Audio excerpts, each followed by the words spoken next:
account. Just to be clear, you didn't do it. We know who did it, Steve. We know. And we know who spearheaded this cover-up. You all know. Yes, we do. If John was beaten up and attacked in that house, who did it? We don't know. We don't know. We don't know. And it's not for us to know. Somebody other than Karen is responsible for that, for the killing of John.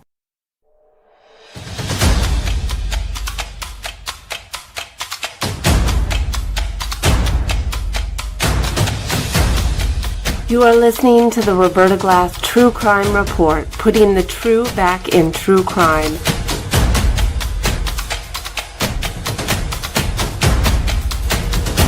From New York City, Roberta Glass is now on the record.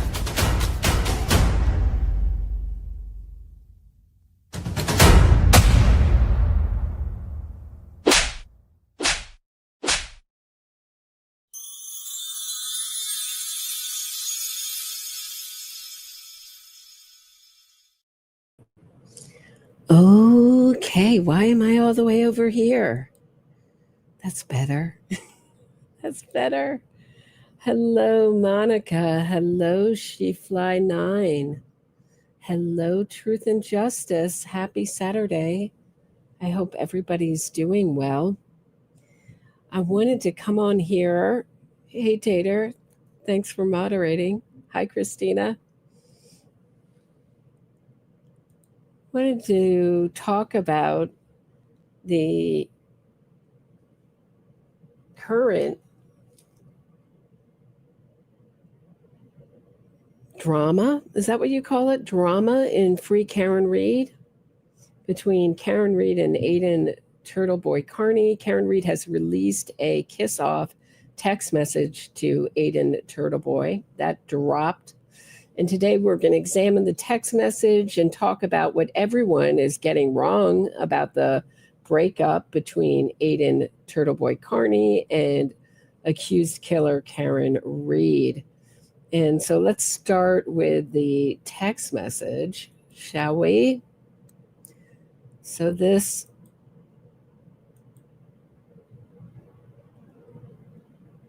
came down on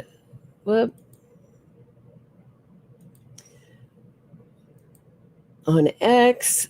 Okay, not only did you illegally record me and lie about it, but Aidan Kearney's been saying that he records his calls forever. So you doubled down and flat out made fun of me. You said you sold out the Wilbur and I live with my parents, mocking that I lost my home to fight for my freedom.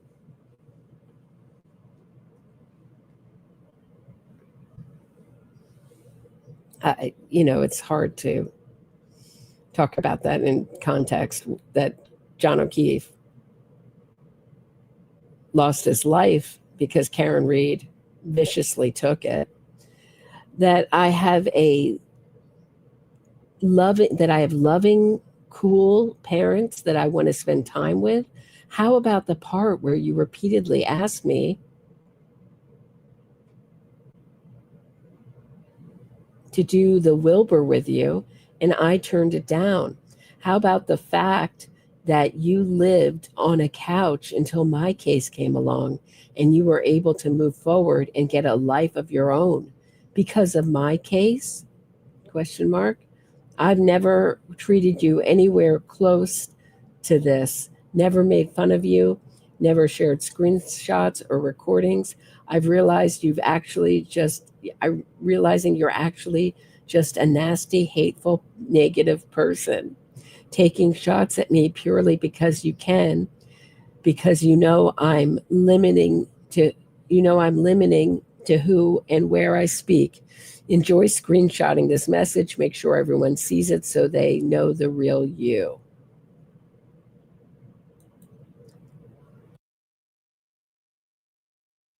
So that's Karen Read talking to Aidan Turtleboy Kearney. I mean, she's playing the victim there. Hey, Dane Walker. Thanks so much. I really appreciate all the support. Like I said, this is a smaller channel. I really do count on my subscribers and my listeners, so I appreciate it. Thanks for the super sticker. All right. Back to Karen Reed and Aidan Kearney. It's a lot of poor me. Poor me. I fought for my freedom. I'm just finding out about the real you now. Not that I purposely found someone who would do all these things for me. I found a proxy who would go and do all the things that I wanted. Harass witnesses,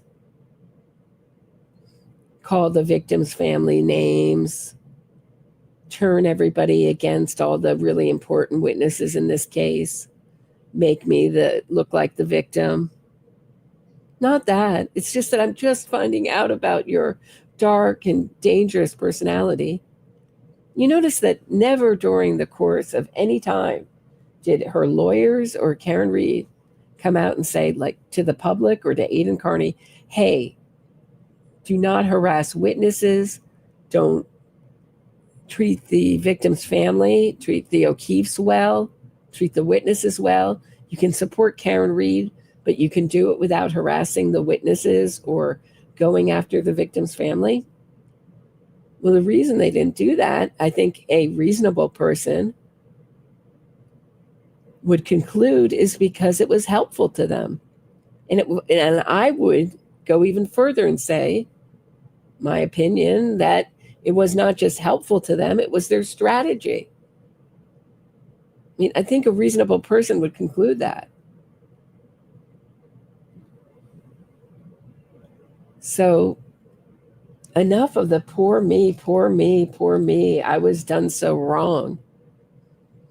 But some of Aidan was discarded when he was no longer useful to Karen Reed.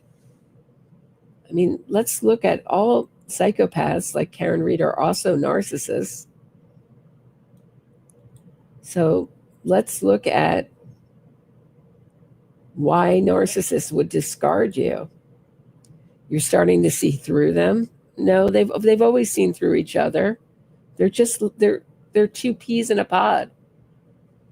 They're exactly like each other. There's not. I mean, it really reminds me of the Scientologists who say, modern Scientology is bad, but L. Ron Hubbard is good. No, everything comes from L. Ron Hubbard. So here, everything comes from Karen Reed. So you can't say Turtleboy's bad, Karen Reed's great. I mean, I think your first clue is she's an accused murderer. I mean, that's got to be your first clue. You set boundaries. You stopped being useful. Number 3. Ding, ding, ding, ding, ding. You held them accountable. No, they found a new supply. Very much like how Karen Reed looked to discard John O'Keefe at the end, was in the process of discarding him and was finding a new supply with Brian Higgins, or tried to. Your admiration waned. They want to regain power. Ding, ding, ding. It's always about power and control. And Karen Reed, there's certainly rumors going around that there's some federal investigation into Karen Reed and Karen Reed's phone. I don't know. I'm skeptical. I feel like we're the other side waiting for the feds to come. I'm going to be skeptical, and I'll be pleasantly surprised if it happens, but I don't think so. I just think they're above the law. I don't know how any grand jury is going to indict Karen Reed or Aidan Kearney at this point. That's how I see it.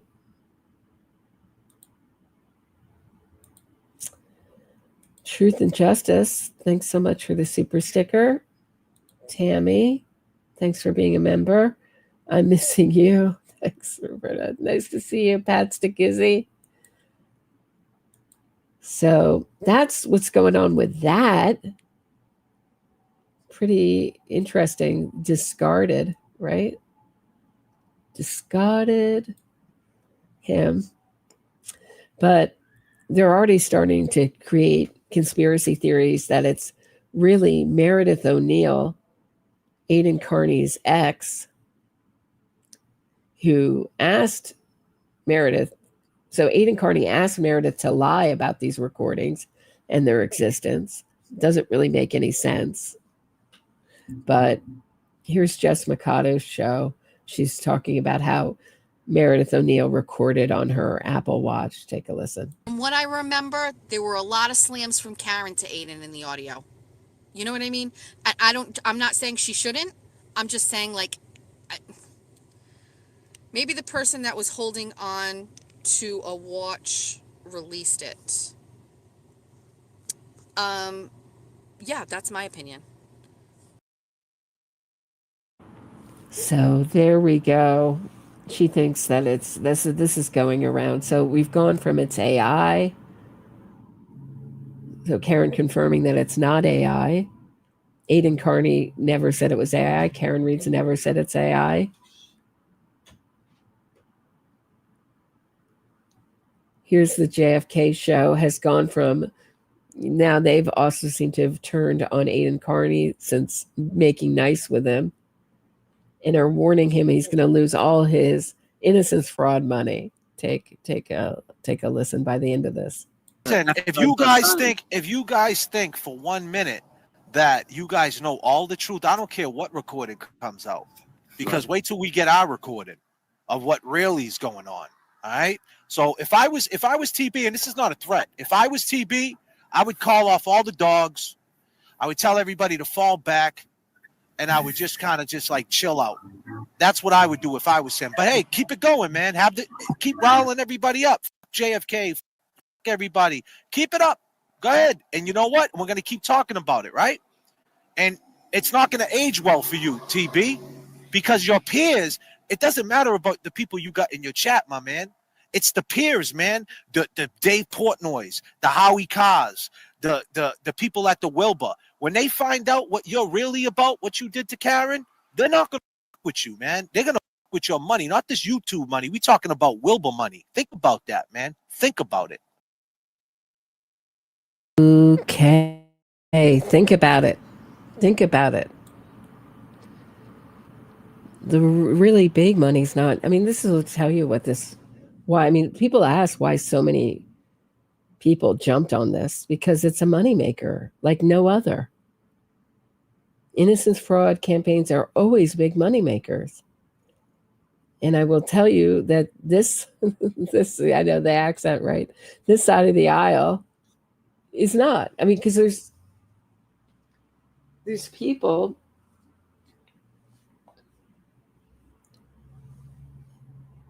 who get really invested in the drama. Something's always going on. For this side, what can happen? Karen Reed, at this point, Karen Reed could be convicted civilly, or there could be some other kind of new charges coming down federally. That's the two options. But she can't be charged again criminally for the murder of John O'Keefe. That's off the table. So let's see, you're going to, I don't know. I've hearing some people say they want to repeal double jeopardy laws. Good luck with that. That's never going to happen. So I thought we'd look at some of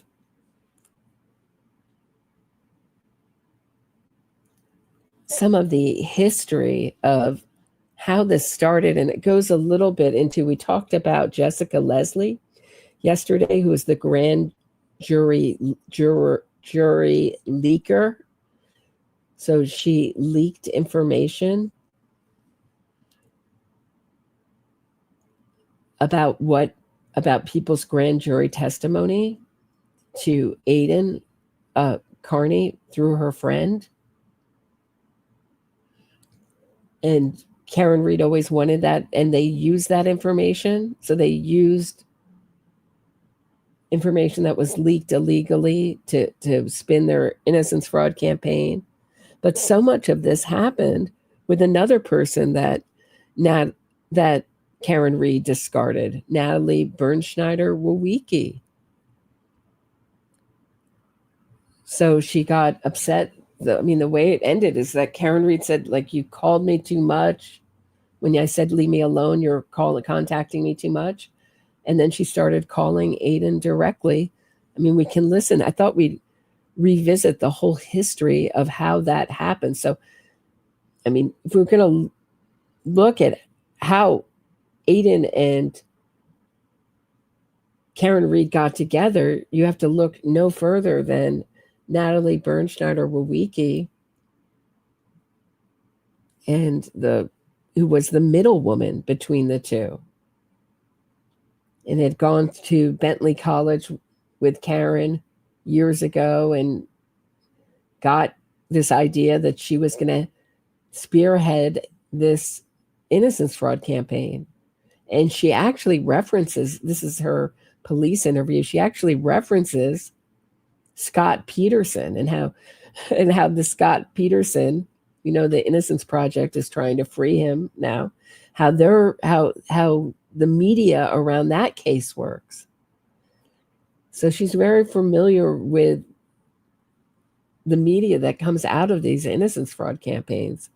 And so much of this was created from her brain, from her imagination. So take a listen to the interview. This is Natalie Bernschneider-Wawicki, who was the go-between between Karen Reed and Aidan Turtleboy Kearney talking to the police. Take a listen. Alumni of Bentley. Recording starting on October 17th, 2023 at 12:41. We are here at Gardena, California at the Gina Berschneider, Inc. factory. Present is Brian Tully with Massachusetts State Police. Nelson Deagle Vale, special. And Natalie Berschneider-Wawicki, alumni of Bentley University. Great. And Natalie, you understand that you're talking to us here in this recording after receiving a proffer letter from Ken Mello. Yes. Indicating that if you are truthful and honest here in this conversation, you would get an immunity letter to follow. Yes. Okay, great. So why don't we start from the beginning? And okay. I know that we've already spoken. I've always been skeptical of this interview. I've never felt that she was totally honest. And I can't believe they didn't follow up with more interviews with her. I don't know if they did. They've never come out. But it seems like she just says what she says in this interview and they never really challenge it. Seems like when things get really criminal, she doesn't know, she's unsure. I don't know. I'm a skeptic here. And then she was so afraid of Aidan that she didn't talk. She had such a wealth of information that hadn't been put in the public domain as to how Free Karen Reed worked.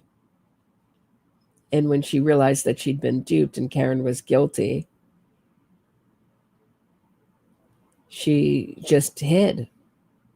And she was on the witness list. This is another thing that Hank Brennan never called her to the stand. None of this ever came in.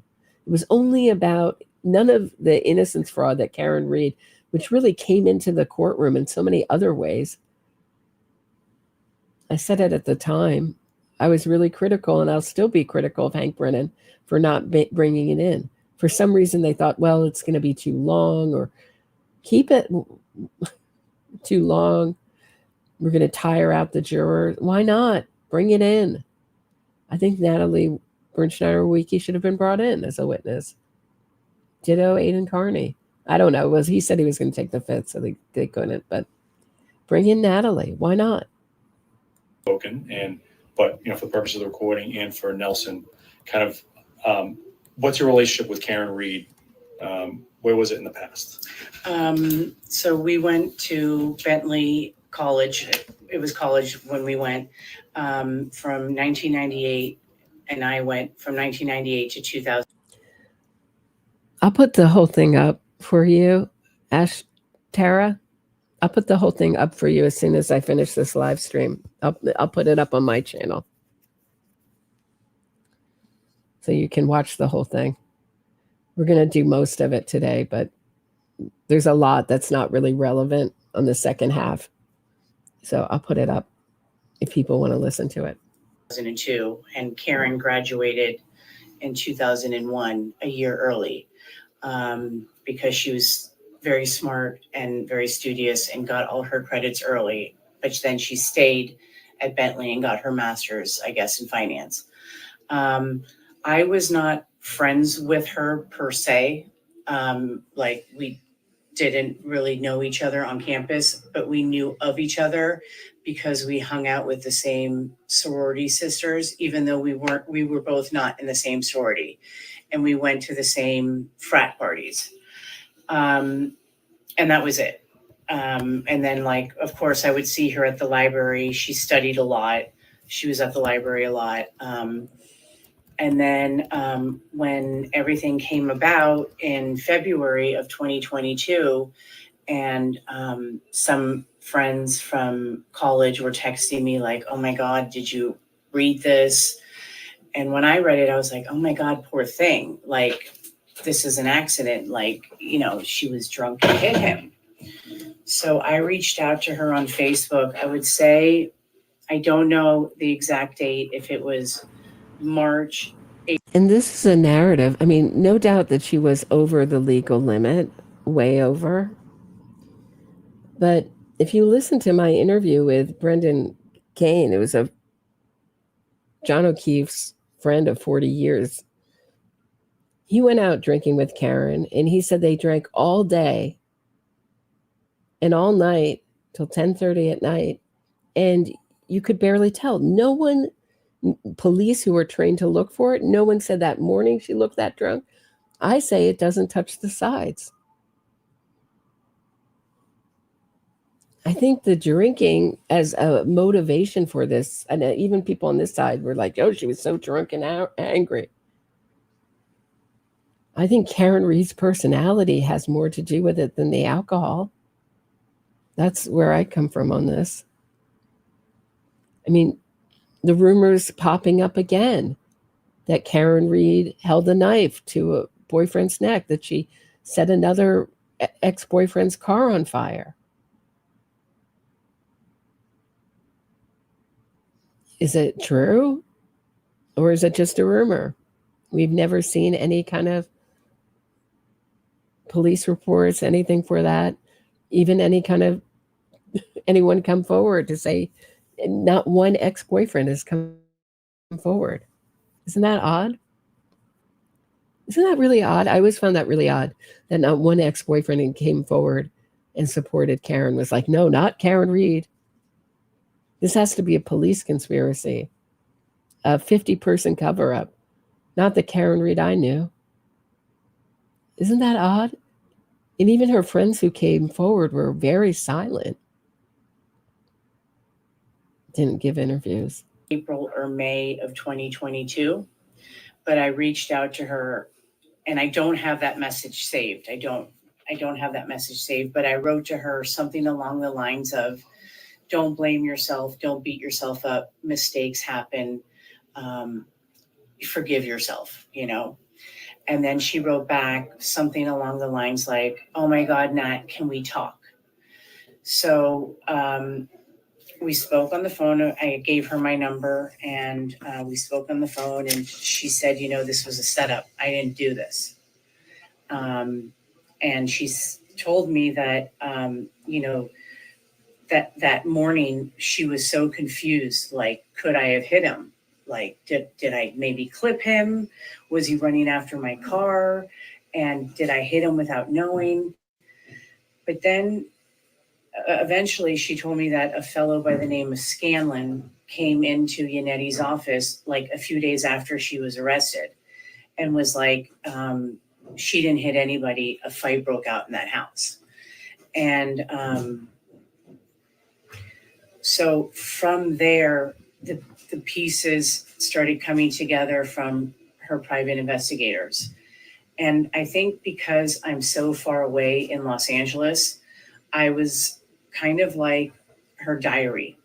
So I would say like 30% of our relationship was about her case, and the other 70% was friendly stuff. Like she would paint her guest room and say, what do you like this wall color? Or do you like this side table? Or I would cook dinner and send her pictures of what I just cooked. Or she would do the same, and then she'd say, oh, my parents are over for dinner, and she would take a picture of her parents and say, like, aren't my parents adorable, and send it to me. And how were you communicating at this point? I'm pretty sure it was on Signal. I never communicated with her on regular text. And why Signal? I don't know. I didn't question that. But that came from Karen. She didn't question that. She knows why. Someone asks you to download an app. Why do you want them to? Because it's awfully damning.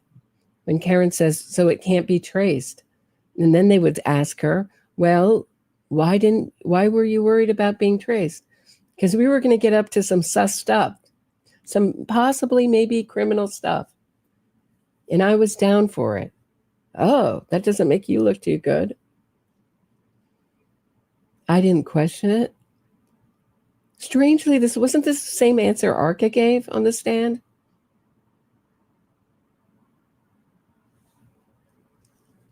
Wolf, right? The expert or expert witness who was communicating through Karen and her legal team via Signal with it set on to auto delete. They couldn't hand over any of their communication, any of their text messages, any of their emails, or only like a few of their emails, because everything else had been deleted by all of them. Definitely not to sandbag the prosecution. If the prosecution had done that, that would have been a Brady violation and Karen would have walked. But for the defense, it was like a slap on the wrist. And then we got like a pointless voir dire, basically. Judge Canoni was the worst judge for this. She was like another arm of the defense. Thanks, Tammy.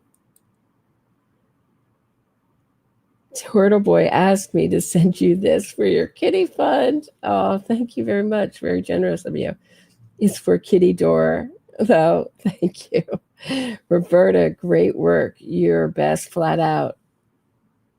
This is, oh my gosh, hold on one second. That's flat out. Number Tater, YSL mods, and chat so smart. I do have the smartest chat on YouTube, I think. But I'm biased. Cool tool. Access to them. This is best view of Nat RGU had long ago. You are right. I did play this long ago. See, no, Tammy's got the super eye. We knew because of you. Thank you. I did talk about Natalie Berkshire, but I think it's important to remember where all this comes from. And then she also talks about leaked material from the grand juror. So we're going to go all up to that. And Karen Reed's reaction. Oh, if people want to leak stuff, we want as much info as possible. I mean, Sean on the Gulf was like, it was the Facebook moderator was like, we don't want any of this leaked info.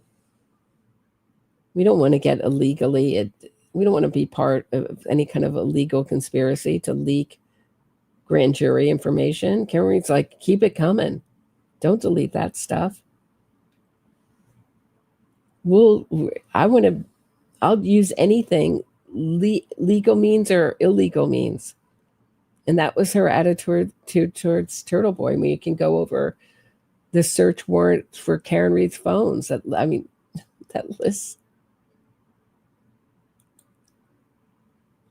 lists all of Turtleboy's actions. And I mean, the fact that she has 2 phones should clue you in right away. I mean, she's not working. What does she need 2 phones for? I mean, this is just so the way shady people operate. 2 phones, multiple identities, multiple accounts. Yes, I didn't even know what Signal was. And she would call it the Funky Fresh app. Or sometimes she would text me on regular text and say, hey, you want to jump on the Funky Fresh app? And then she would send me stuff like that. And then other innocent things like I have these indoor fig trees. They're elephant ear trees, they're called.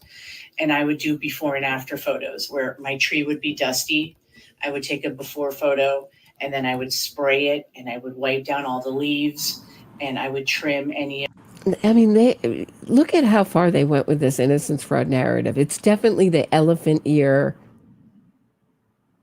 fig tree photos that were spending all their time on, not on spinning an innocence fraud campaign and enlisting people like Aidan Kearney to get on board.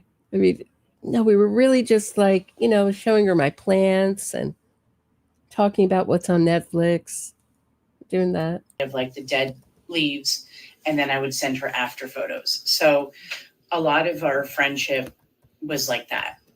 And then she got upset with me once because in the beginning, I didn't know who was who. There were so many names and like, I really didn't know who was who, but I noticed that there was a woman who we all know now by the name of Elizabeth Proctor. And she would always do laughing emojis on all of the Boston news sites. And this is before Aidan. This is September 2022, October 2022, November. And I would send her screenshots and I would be like, what's this lady's problem? She's so adamant, like it just doesn't stop. And Karen was like, Natalie, I wish you and my friends would stop sending me negativity stuff.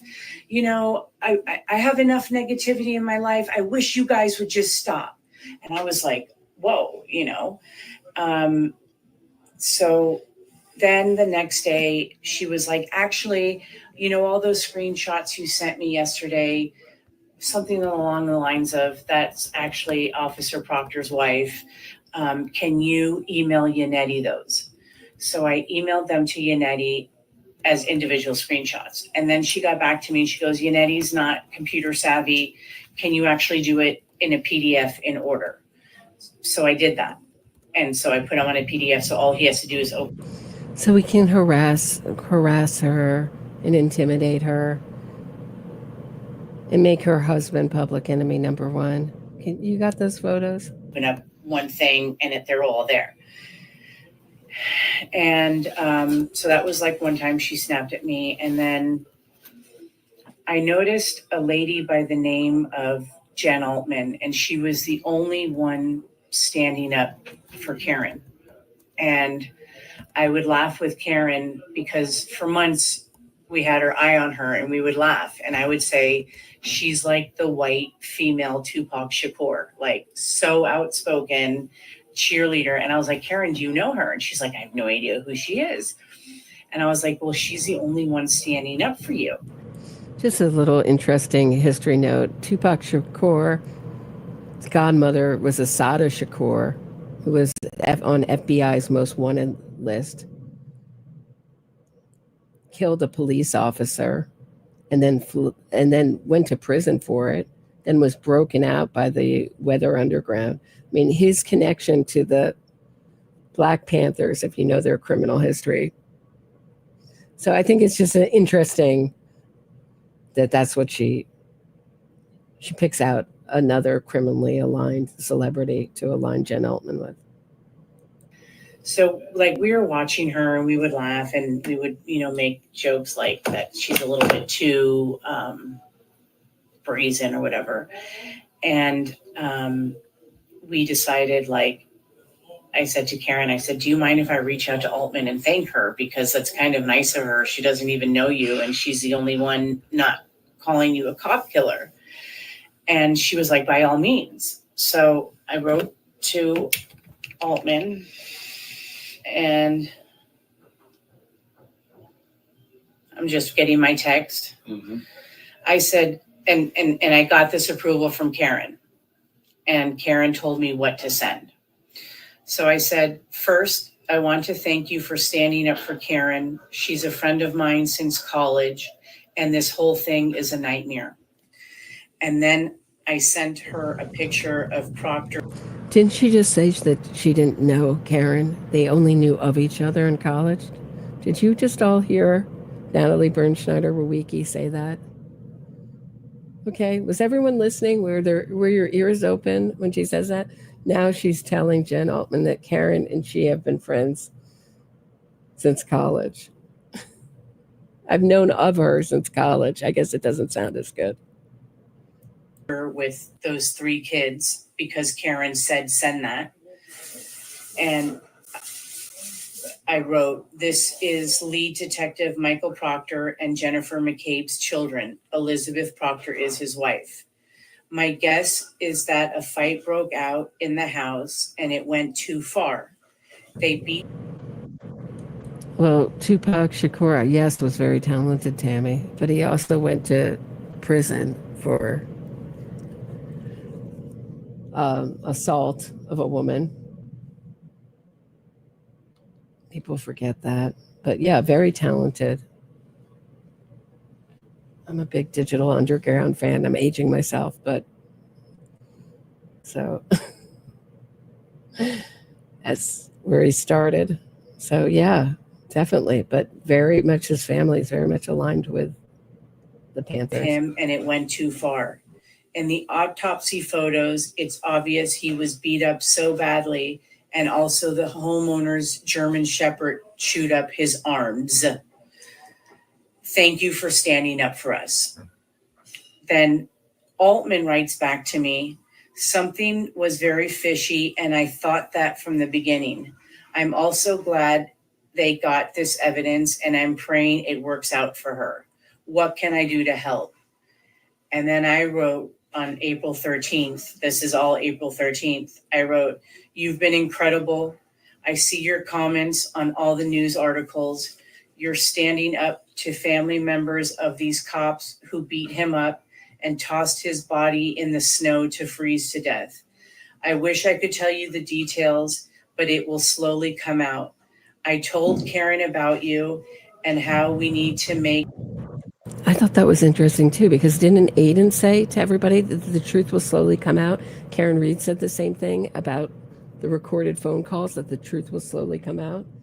So I will be controlling the narrative when I can better manipulate. This is all from Karen and Natalie's imagination. T-shirts that say Altman the badass.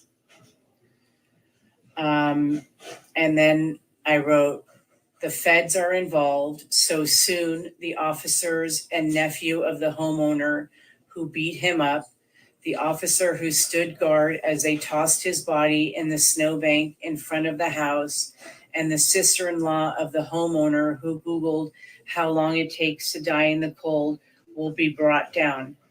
Even the homeowner's German Shepherd who chewed John's arms during the fight will be brought down. They gave the German Shepherd away. Their house is for sale in escrow or sold by now. It will all come out. This is just. It's like every free Karen Reed talking point. Doesn't matter that the feds didn't come. There was no dog DNA. That the dog had nothing to do with it. These are all the talking points. The 227 time search was debunked. It was actually Karen asking Jen McCabe to Google that.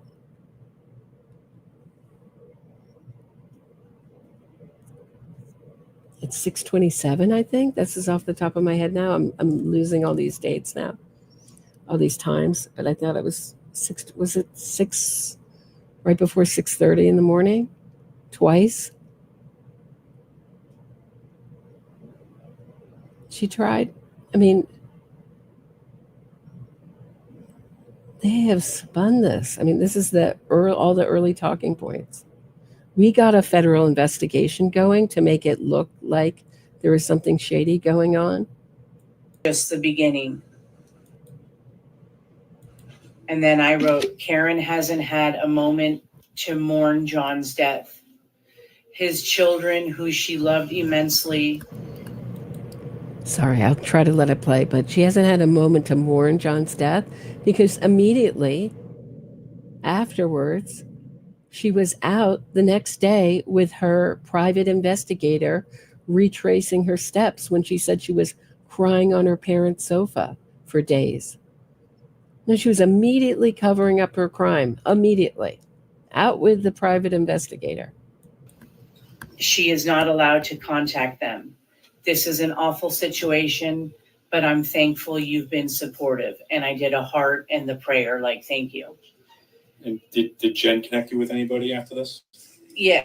Okay. So do you want me to keep reading or? No, you're just gonna tell me what happened next. Okay, so then next, so then next.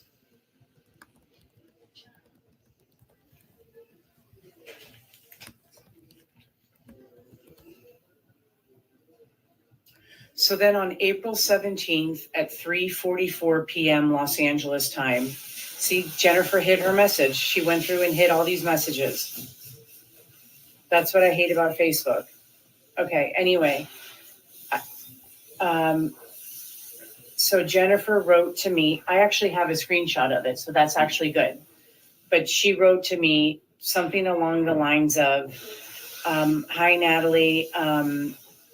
I have Aidan Kearney, senior writer for Turtleboy News.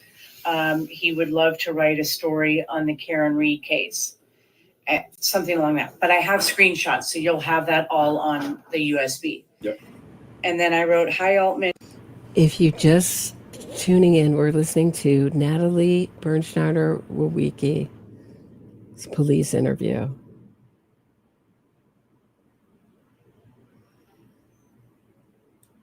And thank you for putting us in touch. Let me ask Karen for her blessings.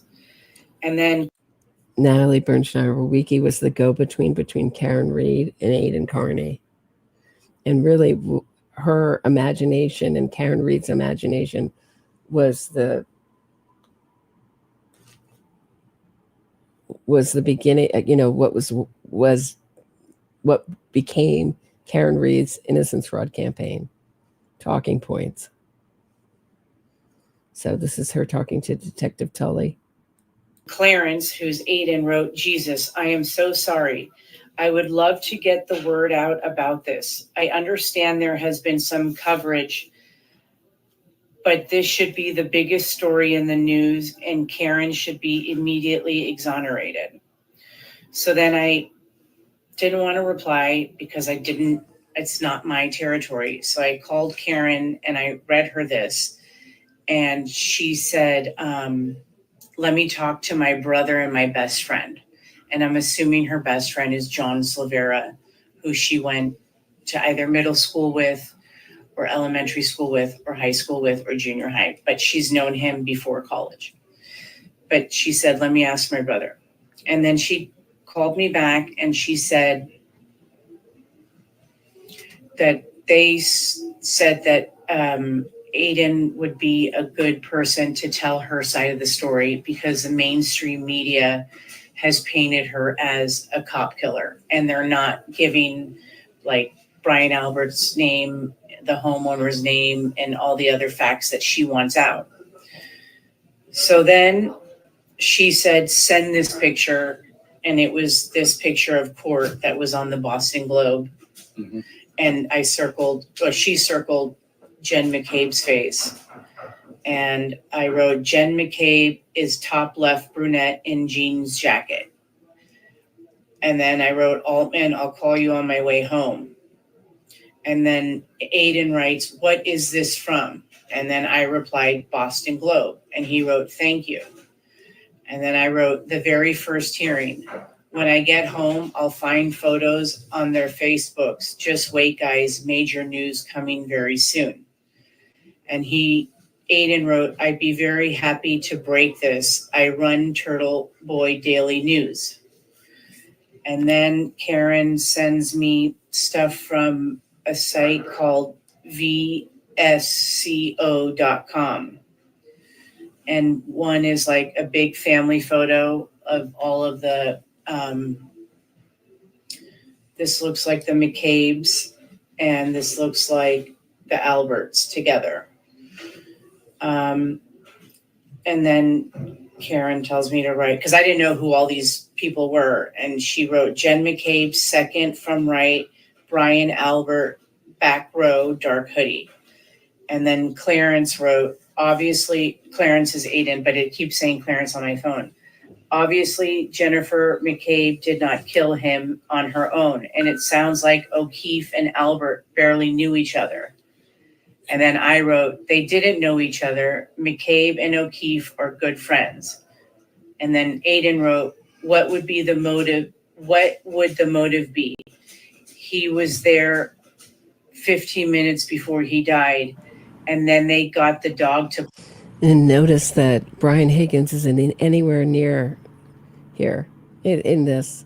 So this is a very common thing in innocence fraud campaigns. They move from one suspect to the next, and it changes.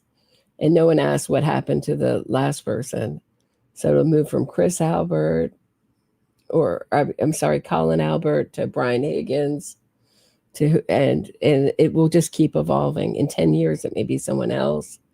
They can go a million different ways with this forever and ever and ever, because they're not tied to the facts. They can just keep going as far as their imagination can take them. They can just keep going. Doesn't matter if they have no proof of it. Fight him? ? And I wrote, Clarence, give me your cell number. And then he gives me the 413-262-6909. And then I replied, I'll text you the latest court motion from April 12th. And where is that messaging? Is that this is all on Facebook Messenger. Because this is when I first met them. This was all April 17th, the day before, I guess, he did his first blog, which I understand is the 18th or 19th. And it's a three-way conversation with you, Karen, and Kearney? Karen is not on it. Okay. Karen is on Signal, or Karen's calling me. Got it. And I would read Karen, like on speakerphone, I would read what they're saying, and then she would say. But Karen was directing you. Yes, because what do I know? All I know is about sofas, like I don't. And there were so many names involved that I didn't know who. I kept thinking Michael Proctor was the homeowner, and she would always correct me and say, like, no, he's the worst one of them all, and so it was very confusing for me. And I think I didn't grasp who everybody was until probably April or May or March of 2023. So it took me a long time to get who all these people were. And these photos that you're sharing with Turtleboy, where were they coming from? From Karen. She was in real time. She was sending them to you. Yes. Conversation? Yes. So, and I never went out. I never stepped out of bounds and took it upon myself to send stuff, because I didn't want to jeopardize anything for her. So everything came from her, like, okay, send this, send that. This motion is now public.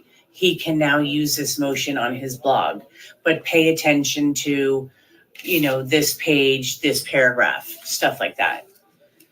And this arrangement of her telling you to send stuff to Turtleboy, how long did that happen? Or did that continue after April 17th? Yeah, so then that continued from about April 17th.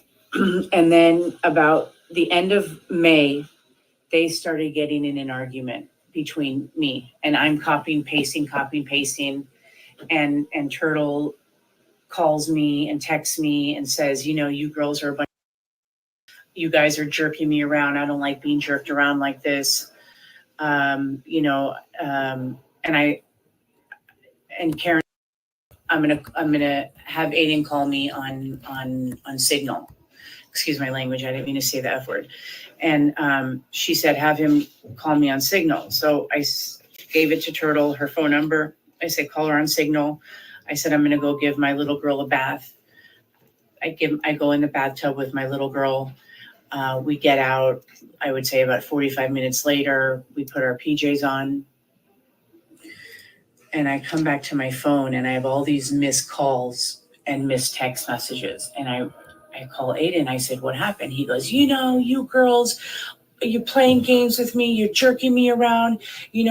I'm the one that brought this story out. And, I'm waiting by the phone and Karen doesn't even call me. So I called Karen. I said, Karen, why didn't you call him? And she goes, Natalie, I'm so scared. I said, why are you scared? And she goes, I don't know. I'm just so scared. I said, Karen, he proved himself by now. He's done blogs. Like, he's been so loyal the past month. Like, you owe it to him now to just talk to him. So then she was like, fine. So she summons the courage to call him. And so she called him. And ever since then, they just pushed me out of the picture and we're communicating directly. And how do you know that? Because they stopped including me and stuff. How do you know they're communicating without you? Did anyone That's tell you just that, me putting 1 + 1 = 2. Got it. And also, she stopped texting me every day like she used to.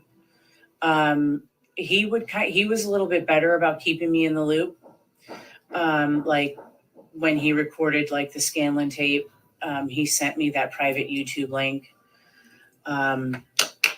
I'm trying to tell you everything in order because I tend to jump around and then I forget other stuff I wanted to tell you. So I told Aidan, I only had a relationship with Aidan, April 17th until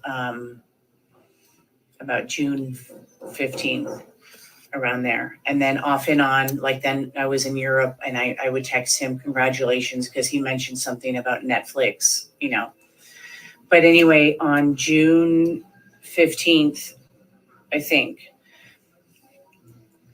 Okay. In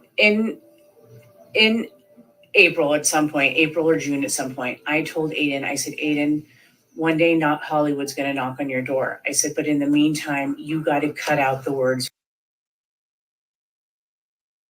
because, and you got to chill with this love for Trump, because if you want to tango with Hollywood and your dream is to be famous and have a documentary. And I said, maybe it would be a good idea to do a show and say like, hey, guys, I was wrong with my vocabulary. Let me change my ways and turn a new leaf. And he didn't listen to me. So then I was driving home from work. It was like around 5:00 my time, 5:30, whatever. And Aidan calls me and he goes, Natalie, you were right. And I said, what do you mean? And he goes, Hollywood called me. And he goes, I'm going to sign with them. And I said, but this is the first offer. Why would you wait for some more offers? I said, this is just the beginning. You're going to get so many offers. And he goes, well, as a thank you, I want to sign with the first person because I think that's really nice. I said, Aidan, that's like sleeping with someone on the first date. You don't do that. Just slow your roll. And so I called Karen and Karen was like, oh gosh, Nat, did you hear about Aidan in the documentary? This really makes me nervous. I haven't even gone to trial yet. I haven't even been exonerated. Why is he thinking about a documentary? And I said, I know. I told him that I think he needs to slow his roll and just wait till things play out. With Scott Peterson, there isn't just one Scott Peterson documentary. There's 8 of them. And there's from different viewpoints, from the Rocha family, from his sister-in-law, from just the general media. So, I mean, and sometimes, like with the West Memphis 3, they'll make one documentary blaming one stepfather, and another documentary blaming another stepfather, and then another documentary that's produced by the twice convicted triple child killer. I mean, these things, I mean, she knows this, and she knows the script. And with Karen Reed, we've already had how many? There's the Netflix documentary coming out, which is supposed to be this side, which I think it's going to be a bomb. I think it's going to be a big failure. And we've already had the most disgustingly titled "A Body in the Snow." Like John O'Keefe was just a body. It's Karen Reed. Concentrate on Karen Reed. We've already had that. We've had countless datelines, et cetera, et cetera. Karen Reed just can't stand anyone else in control of the narrative. Karen sounded really nervous, and she was like, you know what, Natalie, I had a really bad day. I need to unplug. Let's talk about this tomorrow. But in the back of my mind, I could tell she was really worried. So I called Aidan. I said, Aidan, do me a favor. Send me a screenshot of the email. I just want to make sure it's not some like D-list or C-list producer or documentary person. So he sent me the screenshot of the email. And what I did is I cropped it just down to the signature. And I sent it to my client, who's won like 6 to 8 Emmys because she's a director. She's a pilot director. And I texted it to her and I said, hey, do you know these people? And like an hour later, she texts me back and she's like, oh my God, how the universe works. 2 of my favorite people, Natalie and Brian, 2 of my favorite people naturally collide. Oh, I won 2 Emmys with him on these shows, blah, blah, blah, blah. They're the best people. They're the nicest people. They're great to work with. So I called Aidan. I said, Aidan, you're in luck. These people are actually legit and they're actually really nice, good people. So then I text Karen. But you know, like when you text after every sentence, you hit return. And so I like texted Karen like, hey, all is good. All is good. These people are legit. I sent it to my client. You guys have nothing to worry about. So then the next morning I wake up to like a scathing text from Karen saying that I inserted myself into the documentary and something along the lines of that my only interest was to be in a documentary, which is not true. I had no interest. And I really did this for Aidan because I kind of felt bad for him because I felt like he was a struggling blogger. He has 2 kids. He lives, so to, for lack of a better saying, paycheck to paycheck. And I thought, anyway, so so that's why I vetted that. And Karen took it the wrong way. And then after that, Karen never called me, didn't want to talk about it, didn't want to hear my side of the story. So I said to Aidan, I told Aidan, I said, Karen just like lost her shit. Like what, like I get she's under a lot of pressure, but come on, you know, over that. So in the meantime, my client gives the producer my name and he texts me and he said, I would love to meet with you. Can you come to Sony Studios and meet me? And I said, no, but you can come to my factory. So he came and met with me and he told me that this wasn't a documentary about Aidan. It was a documentary that they want to do about this popularity about armchair detectives. And he gave me the example about that young couple that traveled cross country in a trailer and taped it. And it ended up that the boyfriend strangled her. I heard it, Gabby Patino. Mm-hmm. And that's right. And he said that it wasn't the FBI or the feds or the authorities that solved the case. It was the armchair detectives. So this guy, Brian, wanted to do a documentary on all the armchair detectives. But Aidan, being such an egomaniac, made it like, no, they want to do a documentary on me. So then when the fellow was here, he asked if I would be interested in being part of the documentary since I'm like the goose that laid the golden egg? And I said, absolutely not. I want no part of a documentary. I don't want to be involved with like any kind of case, like no way. I said, but I do have a question. I said, how do we go about getting Aidan an agent, an entertainment agent, and an entertainment lawyer? And he giggled and he goes, Aidan told me he has an attorney. And I said, yeah, but that's probably just some like Massachusetts attorney that doesn't know entertainment, because you need an entertainment attorney here in Hollywood. I said, what about an agent? And he goes, Natalie, I'm going to be very honest with you. I don't know any agent that would take him on. And then he explained to me that the way these documentaries work is they get the rights to his blogs for 18 months, which means that he cannot then sign and do another documentary. He can't do 3 documentaries within 18 months. He would not get paid, but what it is it'll boost his popularity, and there'll be about 8 million viewers. And it wasn't Netflix. What they do is they go to HBO, they go to Hulu, they go to Amazon Prime, Netflix, anything else that's whatever. And they go with the pilot of the documentary or with an intro, whatever it is, or a trailer of it. And then the highest bid. Why is she telling these intimate details of how a documentary works?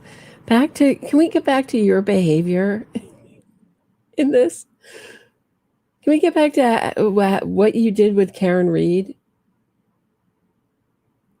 and how she launched this witness harassment campaign with the help of Aidan Kearney? Can we get back to that? Is the one who takes it. Okay. So then I left it at that. And I didn't hurt Aidan's feelings and tell him that you're not going to get an agent because no one's. And I never Googled him too, which is another big mistake. I never thought to Google him. And if I did Google Tater, we're listening to Natalie Bernschneider-Ruwicki, the go-between. If you're just tuning in, who was the go-between between Karen Reed and Aidan Kearney. They wouldn't talk directly, not even via Signal. So she was sending screenshots to each other. That's how a lot of their screenshots came out. him, I would have never gotten involved because of just the filthy stuff about him on there. Turtleboy is him. Yes, yeah.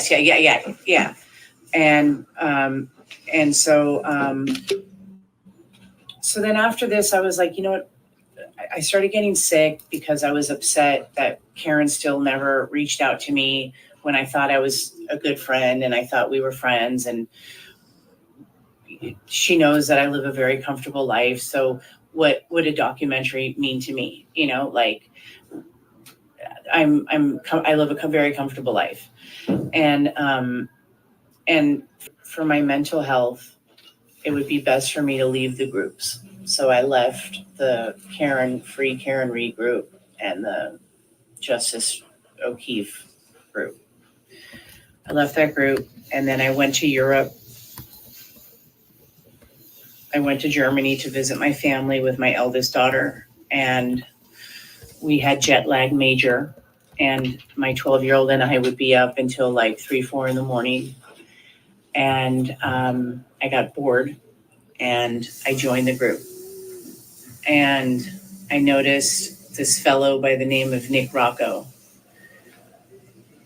Oh, back to June. I noticed, so Erica Davis, who's Karen Ahern, as we know, you know who that is, right? Mm-hmm. You know, maybe I'll tell you later.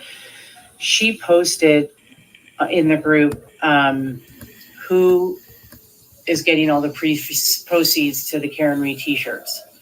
And I commented, well, the etiquette would be that all the money goes to Karen. So Aidan does an impromptu video, and the impromptu video was dedicated to Sean on the Golf. The first half was to Sean on the Golf, because Sean on the Golf removed, because he was a moderator in the group, he removed anybody talking about the grand jury. And he called Karen and he called Aidan and he said, you guys can't ask about the grand jury. And Turtle, you can't do your blogs asking about information about the grand jury. This is highly confidential information. Wait, hold on one second. Let me just pull in the right video or the right video file. Hold on one second. I don't know why this screen's going all blank. I know I have this. Hold on one hot minute. Here it is. Okay. I know I have this without a blank screen. Okay, here we go. Alumni event. So it's like, is getting all the proceeds to the Karen Reed t-shirts. And I commented, well, the etiquette would be that all the money goes to Karen. So Aidan does an impromptu video. And the impromptu video was dedicated to Sean on the Golf. The first half was to Sean on the Golf because Sean on the Golf removed, because he was a moderator in the group, he removed anybody talking about the grand jury. And he called Karen and he called Aidan and he said, you guys can't ask about the grand jury. And Turtle, you can't do your blogs asking about information about the grand jury. This is highly confidential information. So Aidan did an impromptu, and that first part was dedicated to Sean on the Golf, saying where he said something along the lines of like, hey, let me make something straight about the grand jury. Trust me, like the whole trust me part. You don't have a law degree. Trust me. It's okay to talk about the grand jury. Trust me. And then he goes, and now I want to talk about the t-shirts. Before we go to the t-shirts, can we talk about the grand jury part? Yeah. So what was being posted on these sites? I don't know because I wasn't on. Okay. But I guess somebody said like, oh, my friend is on the grand jury and she said that we meet every Thursday. Something like that is what I heard from somebody. But this is June of 2023. right. I don't know. I wasn't on, but I do know. I do know. I don't know, but I may have heard from a friend of a friend of a friend that it was Jessica Leslie's friend saying, my friend's on the grand jury, meets every Thursday.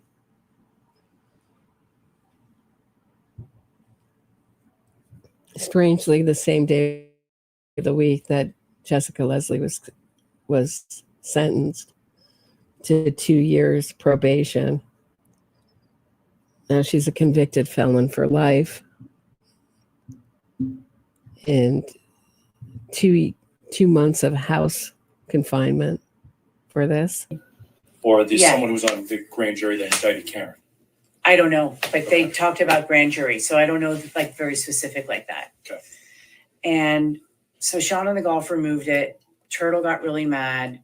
Karen was mad, I guess. I don't know, but I heard she was mad. And so Aidan does this impromptu. And so the first half, as I mentioned, is dedicated to Sean on the Golf. And then the second half is dedicated to Erica Humphrey Davis, Erica Davis Humphreys, who's actually Karen Ahern, and to me. And he says, and now Erica Davis Humphreys, who's actually Karen Ahern, who's like a million. These people have a million different personas. Let's get something straight about the t-shirts.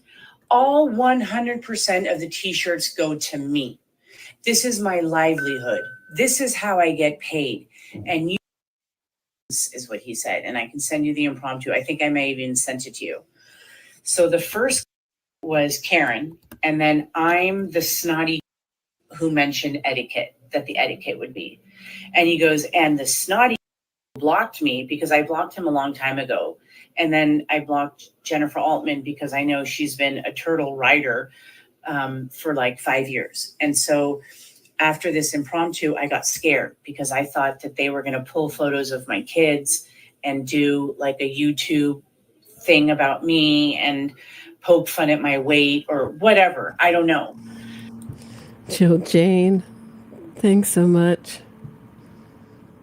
for the super sticker from Canada.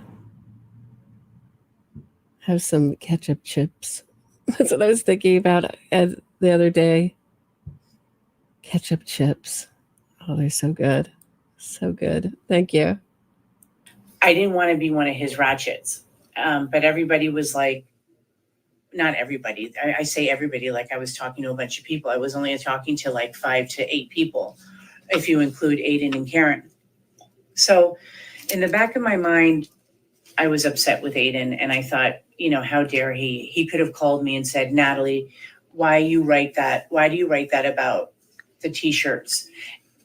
And so then Sean on the golf told me he called me and he's like, did you see the impromptu about us? And I was like, no. And he's like, go on right now. And so I listen, and then I hear the t-shirts part, and I was like, wait a minute, what?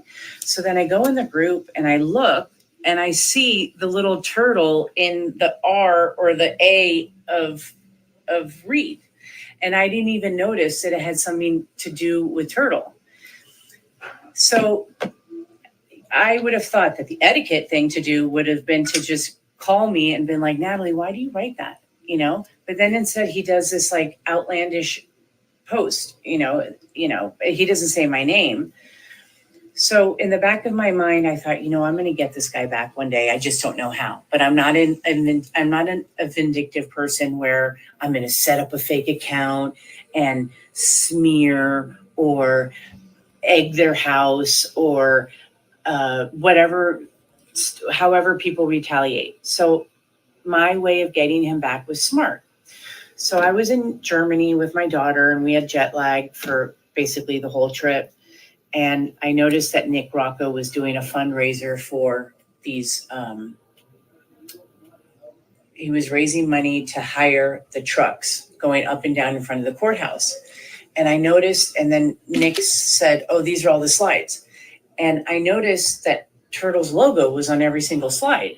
And I've done fundraising for the interior design community, and I know that logo placement is very valuable. So I reached out to him and to Nick Rocco, and I said, hey, Nick, great job on the fundraising. But by the way, is Turtle paying for the logo placement? And I thought, I'm going to get him back this way. So I told him, I said, you know, the business and savvy way to do it is, yes, offer Turtle to buy logo placement at $1,000 per logo. But in the meantime, in the group, hit up CPAs, bakeries, barbershops, auto mechanics, auto body places. So I was giving him like business advice. And he was like, oh, that's a great idea. So he removed those 4 slides, and he removed the logo. And then he posted, hey, anyone want to put their logos up? We're going to put them up for sale for $500. And I told Nick, like, why did you undersell it? Like, you got to be aggressive in business, you know, and you could have sold them. But anyway, within 2 or 4 hours, all logo placements were sold. And I figured I won the smart way. I got Turtle's logo off, and I did it without smearing him or talking about his, whatever, however they smear him, you know, I'm not low like that. And then I formed not a bond, not a relationship, but I kind of coached Rocco on how to fundraise. And I told him, I said, you get sponsors to buy the bracelets. So this is Nick Rocco, who was the lottery winner, and his wife Jen Rocco are now the, you know, king and queen of Free Karen Reed. You sit with her in court, always at public appearances. They're really now the face. He was always doing the media appearances of the face of Free Karen Reed. And so he was really coached by Natalie Bernsteiner-Rewicki. And you give those sponsors credit, and then you sell the bracelets for $10 a pop. He wanted to just somebody buy the bracelets or nobody buy the bracelets. I don't know what his thought was. And I told him too, and then you get sponsors for postage also. Like, and you give those businesses credit, and then they use that as a marketing expense, you know, especially with the bus going up and down with the 4 slides, they can use that as a marketing expense. And he was like, oh, that's a great idea, whoop-de-whoop. So anyways, I was like, great, I got them back. And then where I messed up, and I admit this. This is where I messed up. Nick did not understand how Karen knew he got beat up in the house. He just did not get it. And I tried to explain it. And I was like, you know what, forget it. So I sent him the link to the Scanlon tape. And that was... So now it's been moved, second trial. Now it's been moved to the garage. Nobody asked in Free Karen Reed, how is this possible? There's only one truth.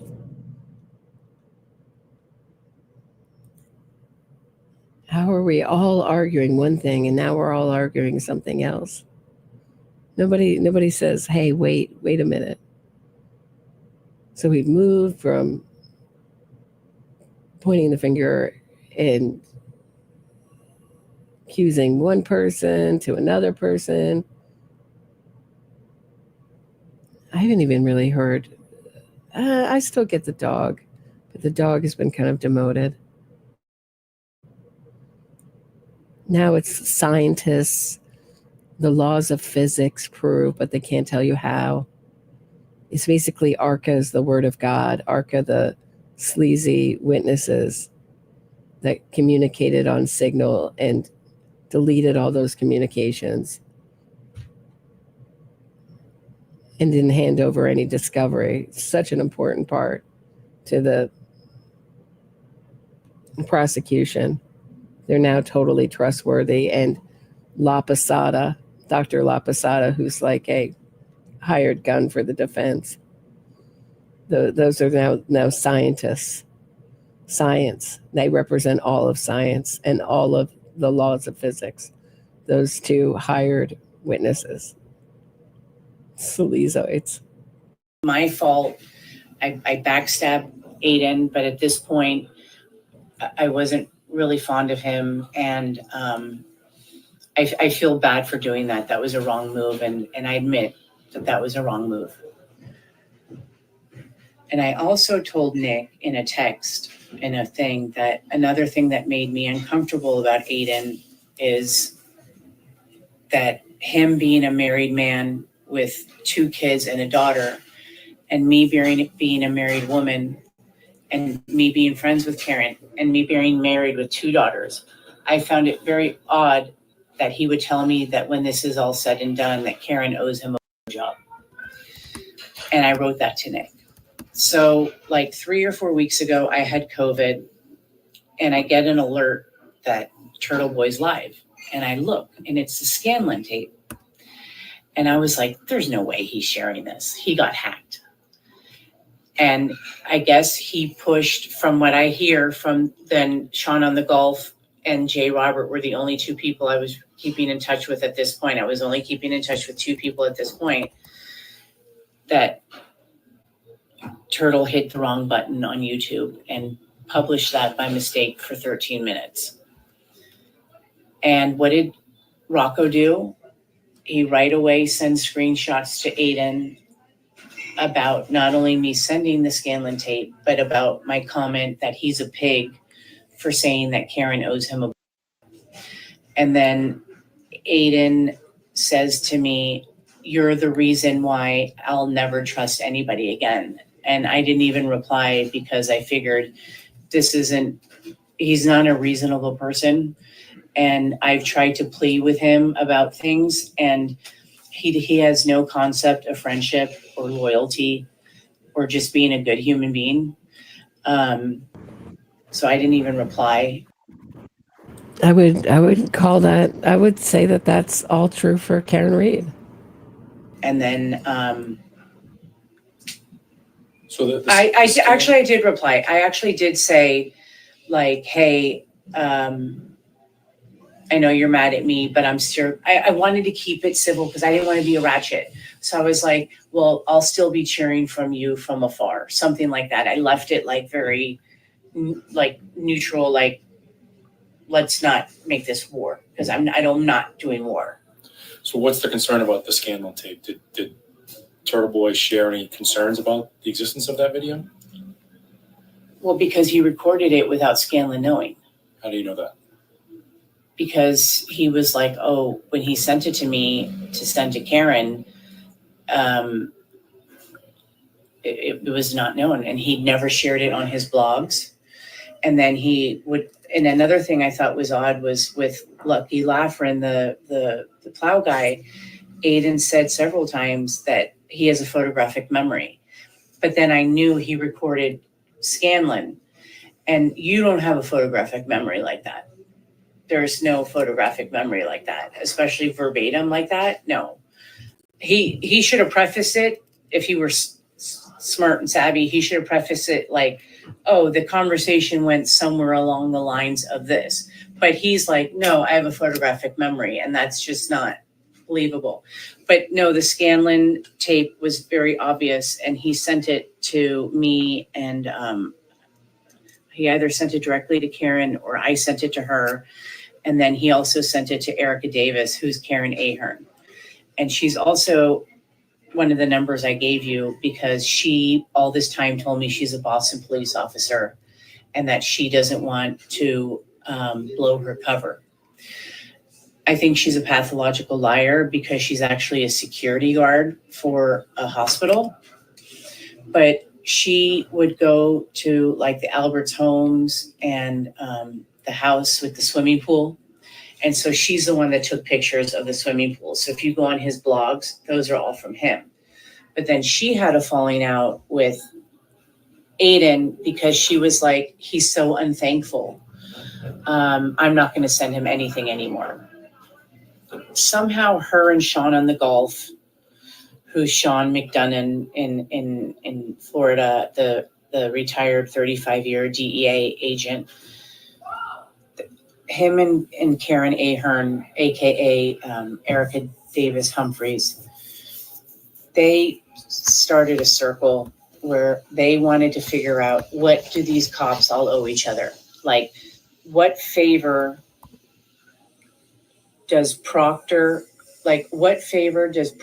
owe Brian that he did all this lying and planted evidence? And there's all these other officers, like, so they were trying to find out who owes who what favors. And so it's just like the mind of a nonsense. It just can't be that Karen Reed killed John O'Keefe and lied about it. Can't be. McDonough, I also think, exaggerates and tries to make himself more significant and powerful than he is. But that was what they were working on with these 5 other police officers in Canton, retired FBI agents, or I don't know what the terminology was, but there was a think tank amongst them to figure out what these cops have on each other. And that's why they all covered up for each other and planted evidence and purposely misspelled names in documents and stuff like that. When was the last time you talked to Karen? That night when it must have been June 15th, June 13th. Okay. When was the last time you talked to Aidan? Well, when he got mad at me when I had COVID, like September 18th, but I never spoke to him. But, when I was in Germany, he posted that he's signing on with people with Netflix. So I was genuinely, out of everybody, I'm scared of him the most, because I don't want him to like smear my name and make me a ratchet, even though I pay my bills. I don't have debt. I didn't have kids before 30. I'm married, like there's nothing wrong. I have no criminal record, nothing. There's nothing you can write about me. I'm not a drug addict. I don't do drugs. I don't abuse alcohol. I live a very clean, fine life.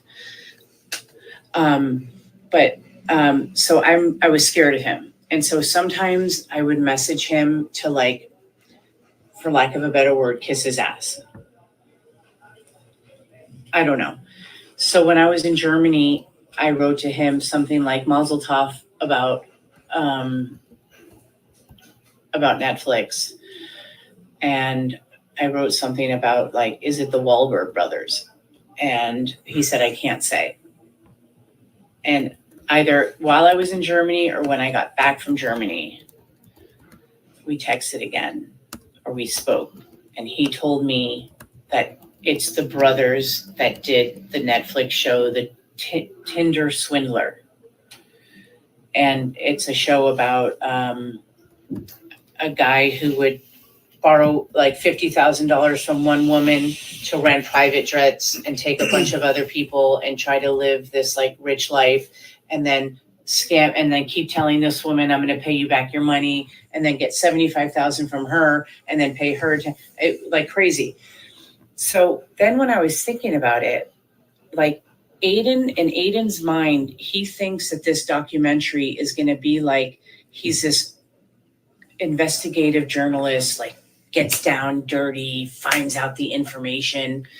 But really, Tinder Swindler, The Tiger King, these documentaries are about these mentally insane people.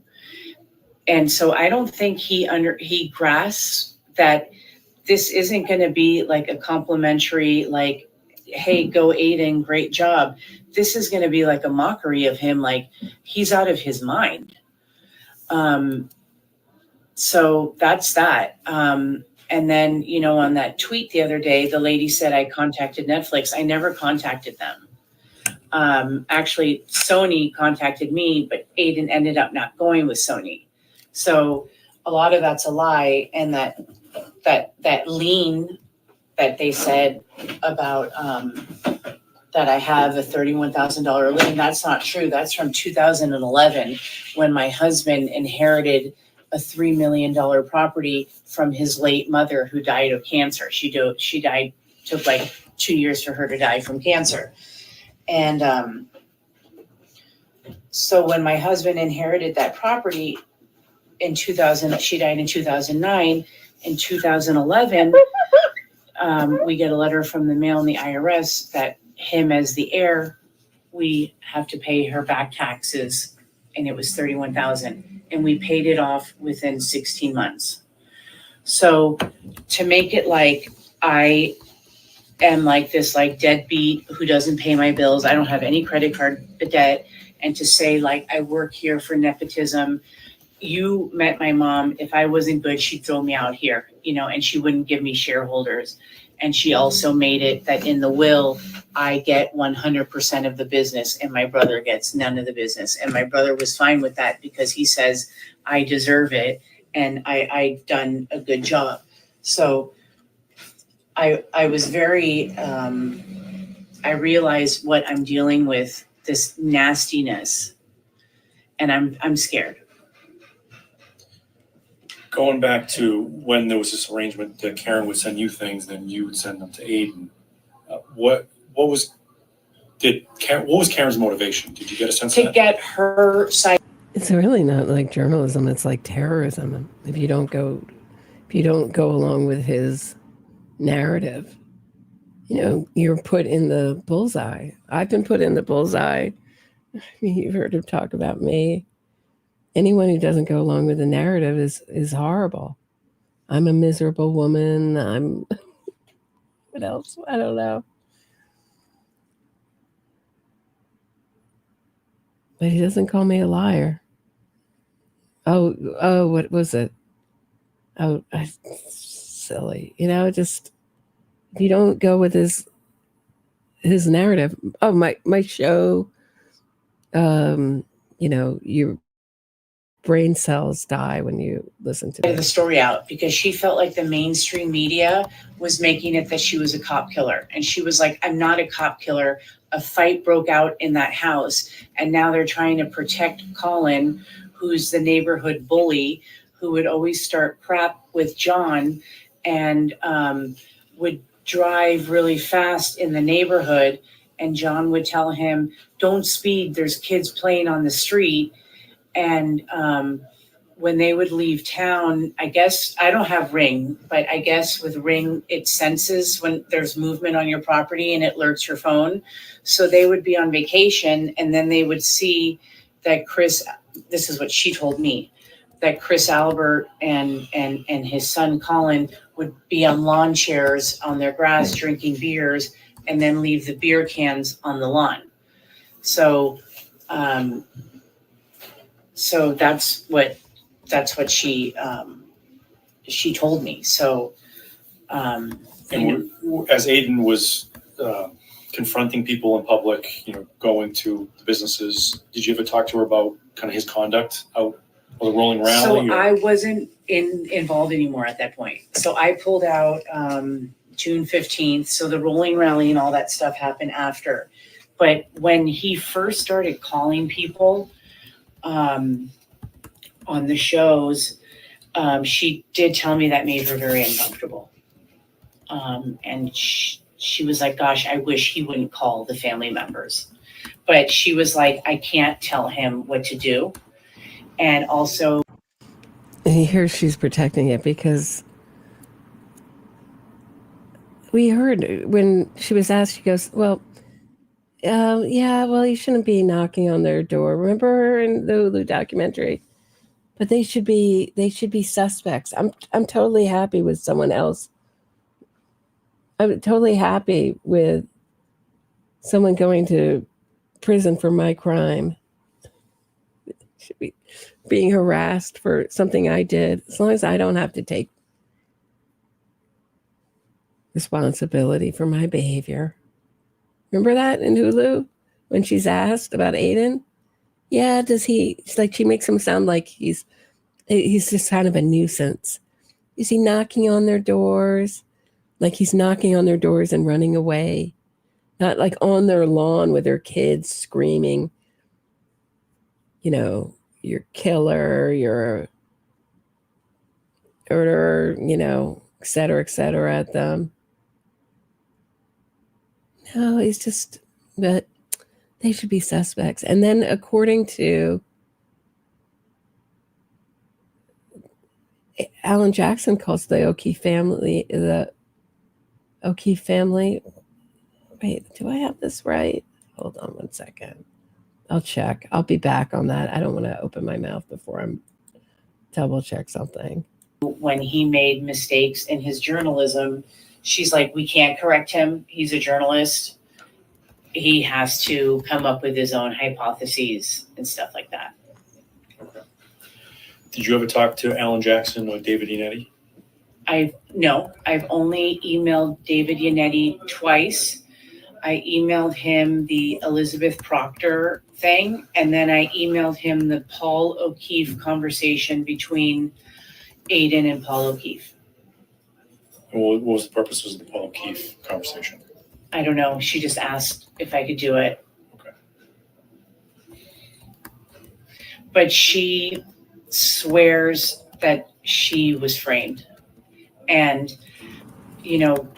I love when people say this. This is also the way our media goes with accused and convicted killers. They'll say they've always maintained their innocence. Yeah, most criminals will lie. How many criminals stand up and go, I did it? Very few that you're going to see on TV. If they do, it's not covered. Love it. But she says she didn't do it. She swears she's been framed, and it's a cover-up.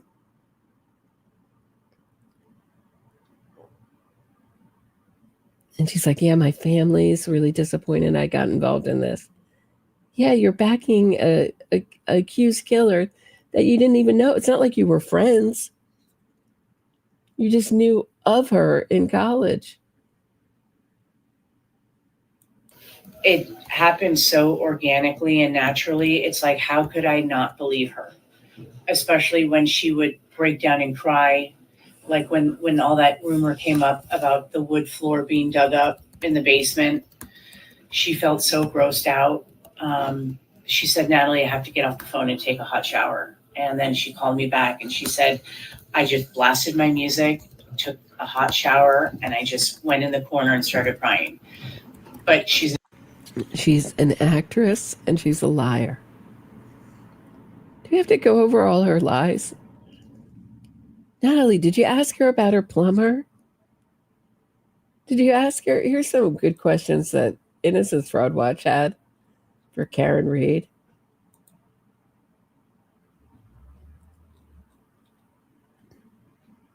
Hold on one second. Let me pull them up. She says, why didn't you leave John O'Keefe's house when he previously asked you to, as per the testimony of his niece? Why would you insist John O'Keefe send you photos to prove where he was and who he was with when he was not with you? Does anybody remember that? I just interviewed Brendan Kane about this very fact. Remember this picture? And I was like, Brendan, how did you get that picture? And he said, well,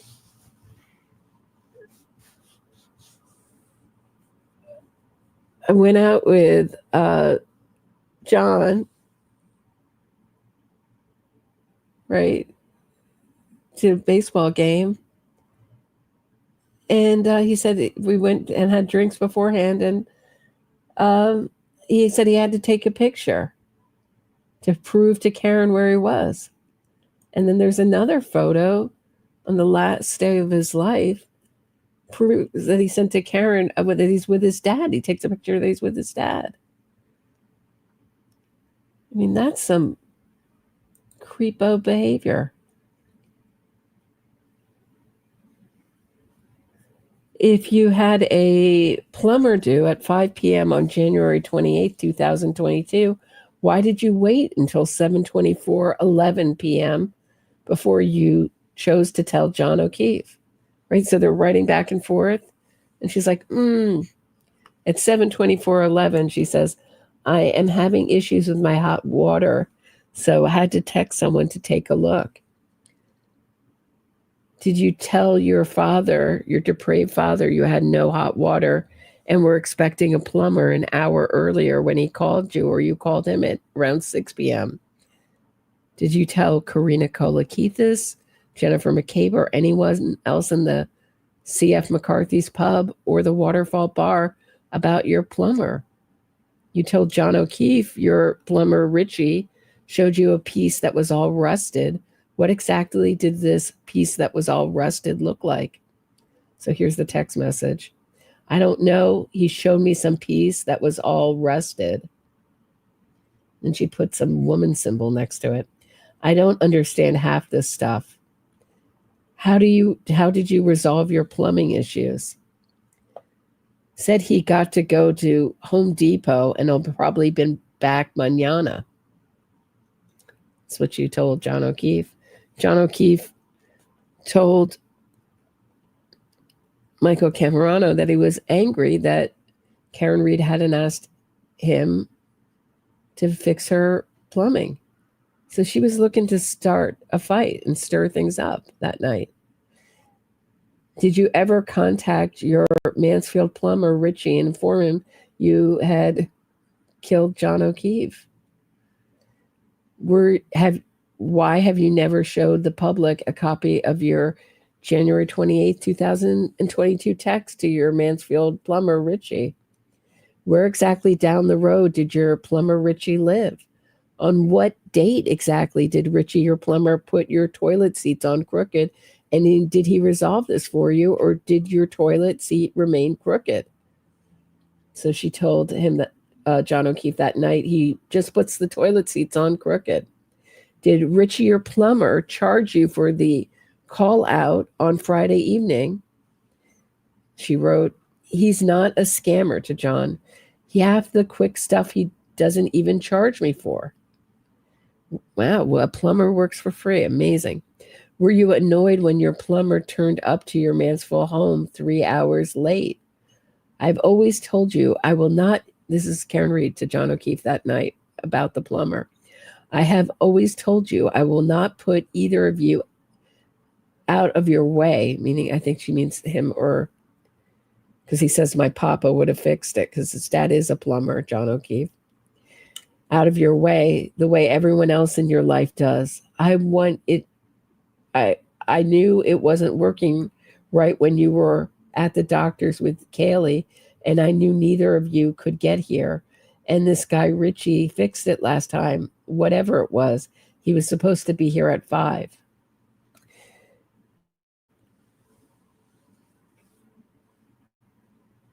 Did you witness DV growing up? Have your mother and father always fed into your pathological lies? What does your sister Elizabeth say about your pathological lying? Is it a struggle for you to be honest? Those are questions from Innocence Fraud Watch. The link is in the description. But yeah, I mean, it's really important because it's the last thing that we know that one of the last things we know they discussed that night via text before they met. And no one ever checked out. No one's ever seen her text messages to Richie. It came up we heard testimony only about it in the second trial, and very slight testimony.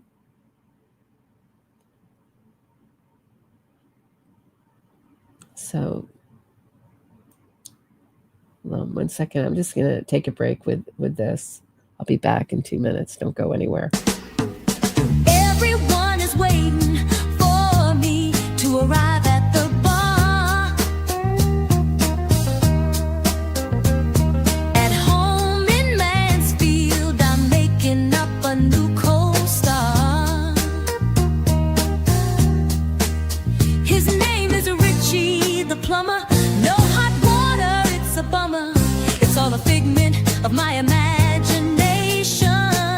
Call it a lie, I feign rightful indignation. Call the plumber, I got a rusty pipe. Hot water is not working, I'm starting a fight. Sure it's a lie, but it's a little one. Gotta get my boyfriend under my thumb. John says he and his papa would have fixed it. If only this broken pipe in real life existed. Causing pain and suffering is what I do best. Putting my boyfriend's patience through test after test. Richie, my imaginary plumber, is at Home Depot, hoping that story will get a rise out of my boyfriend and his libido. I'll arrive at the bar showing up late, make him angry right out of the gate. He's slow at feeling lovey-dovey, I'm downright twisted and scummy. I'll down many drinks and run him over after it gets late. Scream and cry, it's you, John, who I hate. Leave him to die in a blizzard, inflicting pain, I'm a wizard. Get Jen to call 911, have the whole town pointing fingers when it's over and done.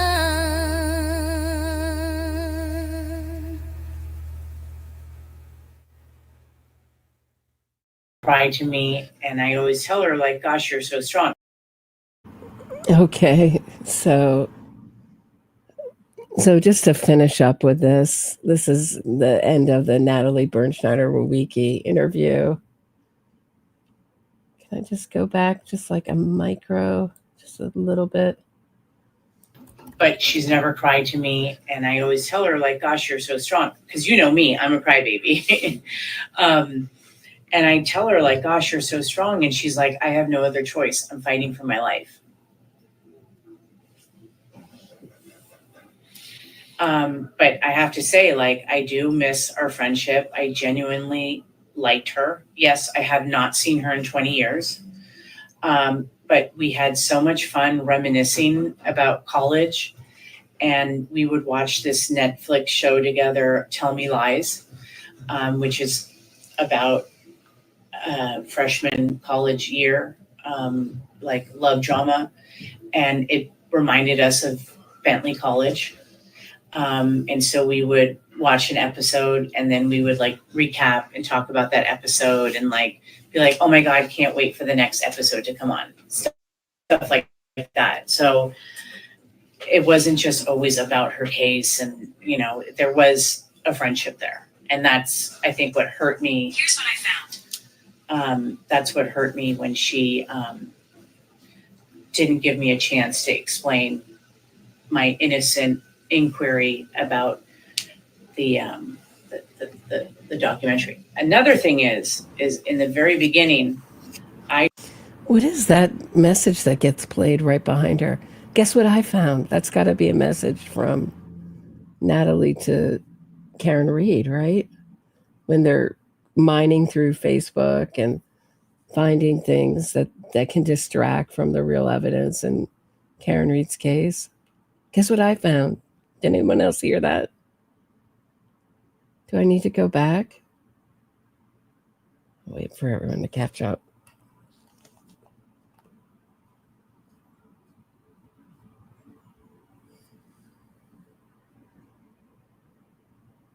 I told her that when you Google, this is before Aidan, this is 2022. When you Google Karen Reed, nothing came up. And I told her, you need to tell the news outlets that when they post their articles, you can choose like 10 hashtags. It might be more, but you can choose 10 hashtags. Tell them to use Karen Reed as a hashtag so that when we Google your name, it comes up. Another thing I noticed is they kept referring to her as the ex-girlfriend. And I said, you need to let the news outlets know not to call you the ex-girlfriend because you weren't.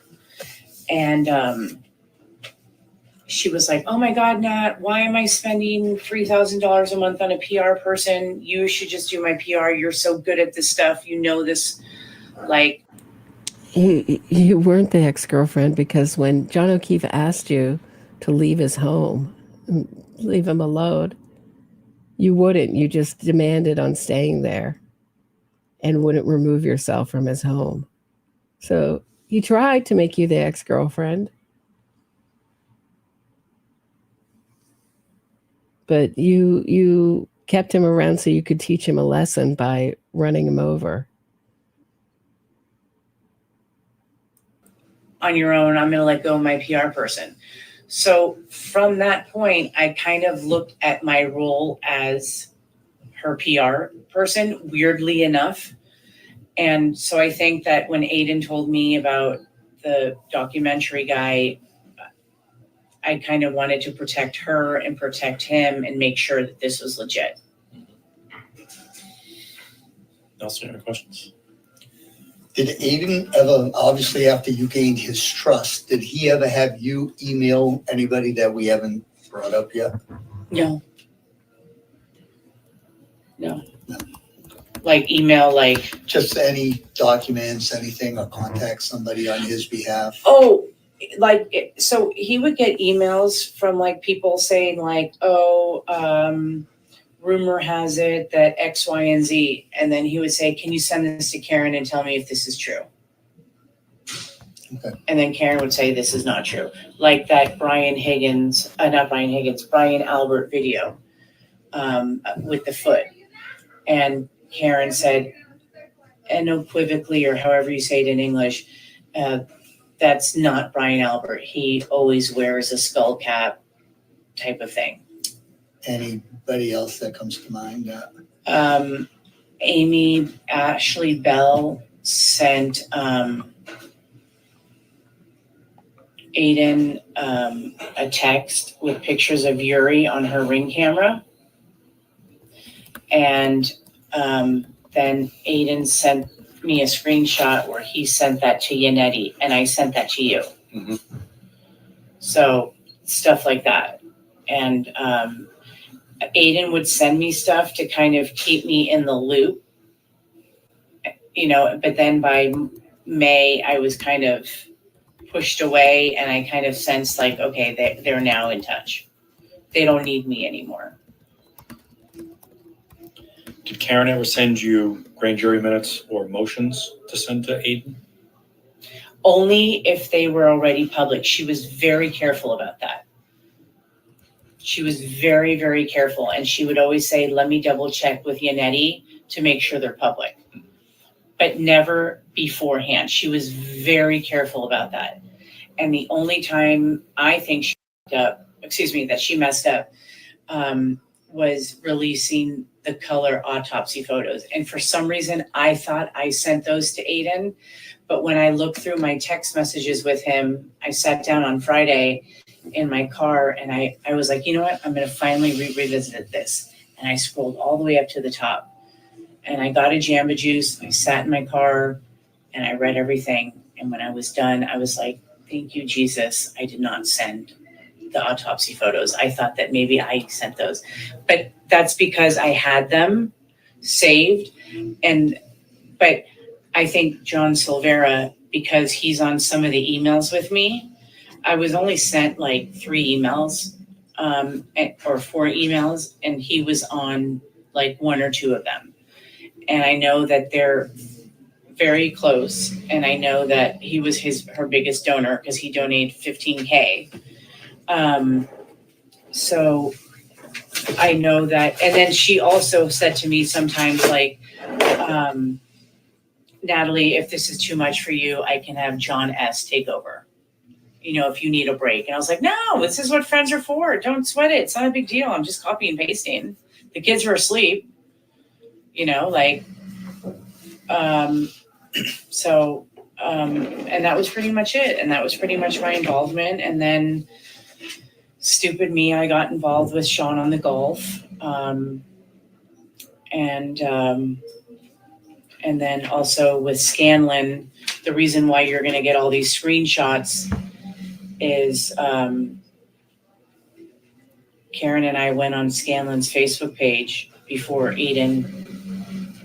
Okay, so we went on Scanlon's Facebook page and we did screenshots of every single photo he had and kept them because we knew that Karen was going to have Erica Davis go on the chat of Aidan's YouTube channel and just write, who's Stephen Scanlon? And that's why when you see, if you've seen the Scanlon tape, how my name pops up, it's because Aidan texts me something like, who wrote Stephen Scanlon on my text? And then I said, Erica Davis. And then it was because Karen told me, hey, can you text Erica Davis and tell her to just write, who is Stephen Scanlon? Because she wanted to stir the pot. And then Aidan called Stephen and recorded it. And then Aidan was like, oh my gosh, look what I have. And he set it as a private link. So you could only watch that. You couldn't go on his page and find it. It was a very private link. So run that through me again, how Aidan became aware of Scanlon. It was the first time that he heard of it was on the comments on the YouTube Live? No, Karen told us that that's how she put the story together because that morning she was so confused and so hungover. Yeah, but how'd she get it? How'd she get who Scanlon was? Because he went to Yannetti's office. And Scanlon said, like, this, there's something wrong with the story. They were beat up in the house. Somebody told me that he was beat up in the house. But then Karen knowing to put the... This all goes back to Tom Beatty's daughter started this rumor. I think he heard it. Oh my gosh. It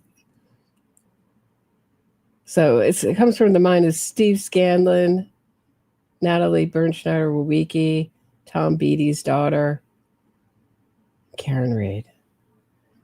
How much more of this do we have? We've been really going for a long time on this. I guess a few more minutes. Out on social media, she directed you to ask who is the Scanlon. To scare Scanlon. Why would Karen want to scare Scanlon? Hopefully have him talk. I don't know. And what was why beforehand capture all his pictures? Because Karen did that, especially with that's how she was able to get all the pictures of the Alberts and the McCabe's and all those kids, and show that Proctor's mom wrote to Chris Albert, "You guys are my second family." So Karen is heavily on Facebook and studies Facebook like no other. And so that was a very big tool for her to realize that these folks really do know each other. But it seems like Scanlon was important to her. So, but capturing Facebook pictures she could use against him? I don't know. No? Okay. We just did it. There was no rhyme or reason, or it was let's just get all his pictures, as many as we can, before he locks his page or before he deletes it. Because I guess that's what happened with McCabe and Proctor, is they ended up locking their pages or limiting it, and not making it a public page. I don't think a lot of those butt dials actually connected. That's what I think. Okay. You had mentioned to me before that maybe Aidan had met for lunch with Jackson and Yannetti. Yeah. Tell me about that. So Aidan really wanted to sit in the court, and he really wanted to be in the courthouse. And we know, does anybody remember? Wait, let me just pull this for a second. Everybody remembers the butt tap, right? By Yannetti. Aidan, he says in the message that got leaked from Yannetti to Aidan, he's cheering him on as Aidan's ripping the O'Keefe family, member of the O'Keefe family. It's great show, love the turtle reporting. But he's we can't publicly have a relationship. Remember Aidan lied and said he didn't talk to Karen for ever and ever?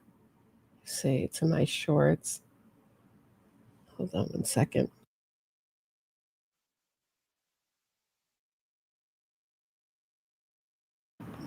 Just share this. Hold on 1 second. For those who haven't seen this, but he came to court. This is Grant Smith Ellis's footage. But I picked it out right away that as he's smacking him on the butt as he going into court. When they were publicly saying oh, we don't have any relationship. What's shocking about this recording, hearing it for I don't know how many times I've heard this, but how often things go to Yannetti from Karen Reed's minions or Aidan Kearney to Yannetti. So Aidan Kearney is, like I've always said, was a part of her defense team and was a strategy used by them. So wait. So let me add it back. And this was another time Karen snapped at me, and I told her, I said, Aidan wants to sit in the car, wants to sit in the courthouse. And she's like, Natalie, I can't be bothered with this. I have bigger fish to fry. I have the attorneys here all week. Leave me alone about this. And I said, Karen, he's done so much for you. just get him proper seating in the courthouse. Like, we owe this to him. You owe this to him. And she goes, fine, have him call John Silvera and he can go in with John Silvera. And that was another thing that I used against Aidan was I said, you know, if it weren't for me, you wouldn't have gone into the courthouse. So then Karen told me that after the May 3rd court hearing that they were going to all convene at the Omni Seaport and to tell Aidan. And so I told Aidan, and Aidan's like, I feel out of place. I don't feel right. I don't fit in. I said, Aidan, play your cards right. Alan Jackson's going to be there. Like, this is how you move up in life. You know, you schmooze with the right people. You socialize with the right people. And that's how you climb up this ladder, you know? Because he was on his way home and he didn't want to go. He was too shy. And I said, Aidan, pull over. And so he's like, well, there's 2 Omni Seaports. I don't know which one it is. So I remember I was standing in the middle of the factory and I call the Omni Seaports and I figure it out or whatever. I call both of them and I asked if there was a party under Jackson, under Reed, under Yannetti. None of them could tell me. And then in the meantime, Aidan's like, I figured out which one they're at. Okay, I'm on my way. And then he thanked me and he's like, thank you so much for pushing me. I had a great time. And Jackson is like such a cool guy. And Karen's parents are so cool. And Karen is just like the nicest down to earth person. And I was like, see, you just have to have a little bit of confidence, you know. The only thing he didn't listen to me is I told him, I said, when you go to court, you can't go like cartoon character with turtle tie and lime green shirt, like maybe go in neutral colors and, you know, maybe put some moisturizer on and, you know, but he didn't listen to me. He went on that court hearing. He went with the whole getup, the sign, the tie and the green lime green shirt and a black jacket or something like that. And that's pretty much it. That's pretty much it. Okay. Anything else? Earlier, did you ever mention, did you ever donate to Karen Reed or to I Aidan? did. Okay. I did. How much is that? I donated $1,000 to Karen. Okay. And then I donated another time of $50 to Karen. And to Aidan, I donated $300. Okay. I know. I should have donated it to like babies with AIDS or I know. I'm an idiot. I feel fooled. I feel duped. I feel like I'm embarrassed. It's an egg in my face. As you guys know, my parents and my husband have been very against my involvement since day one, especially my husband. When they saw that I donated money to her defense fund, it really hit the fan. But, you know, I'm not perfect and I don't claim to be. And it is what it is. And the only thing I can do is learn from it and move forward and do what I think is right. Which is to remain totally silent and not talk at all. And not help the O'Keefe family at all for the killer that I essentially made the blueprint for and was part of a real conspiracy. And they're like, okay. I mean, that's their one follow-up question. Did you donate money? I think she just did a Jedi mind trick with all those Jamba Juice type details with them. Their brain went, it's like when I don't know, when your boyfriend asks you how your day is and you start to tell them, they're like, you just start to tune out. And I can't beat myself up about it and I can't be scared anymore. She should have spoken out. She still should have. They should have called her, subpoenaed her to testify. It's ridiculous. Ridiculous. Her silence is ridiculous. But I believe it was Aristotle who said that courage is like the most important virtue. I mean, you can't do anything without courage. It certainly seems like the rarest virtue. So that is what I have for today. That is the beginning of all this. This is what led us to where we are now. But I mean, there's so much alike. It was just a matter of time when, if Turtleboy went on to something super big and didn't need Karen, he would have discarded Karen. Something that gave him more money and more power. It's all about power and control for these personality types. But she got to it first, but very much like the way that she discarded Natalie. She's like, I told you not to call me so much. I'm really overwhelmed. And then like just didn't need her, discarded her. And eventually she'll do it to Nick Rocco and whoever else is in her orbit.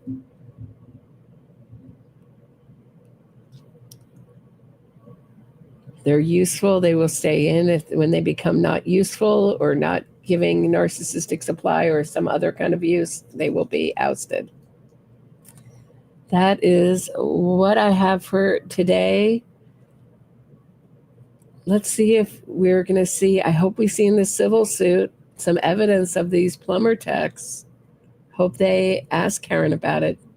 She can't take the fifth this time. So she's going to have to actually go on the record, something that these witnesses that she's accused have done, have given testimony under oath, something she's avoided like the plague. All right, please hit the thumbs up on your way out. Support the channel. Links are in the description of this episode. Support the channel. Send a donation via Venmo. Buy me a coffee. Become a Patreon member. I'm working on a new episode for Patreon right now. Very much in the line of innocence fraud, talking about innocence fraud and how not to be a true crime dummy. Coming out soon. Thanks for listening. Thanks for watching with me. See you tomorrow at 6 p.m. Eastern. Have a great night, everyone.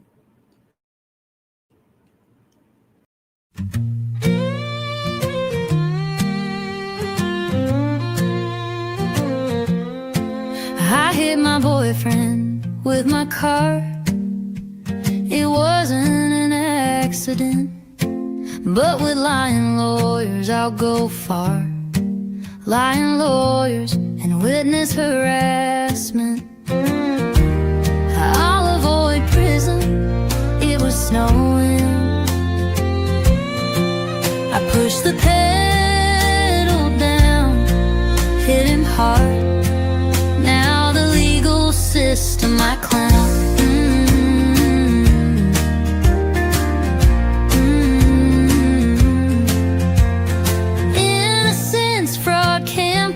Save my skin. Making money, truth is my second victim. Carry, gin, like John, you were my mark. My innocence fraud campaign is my biggest hit.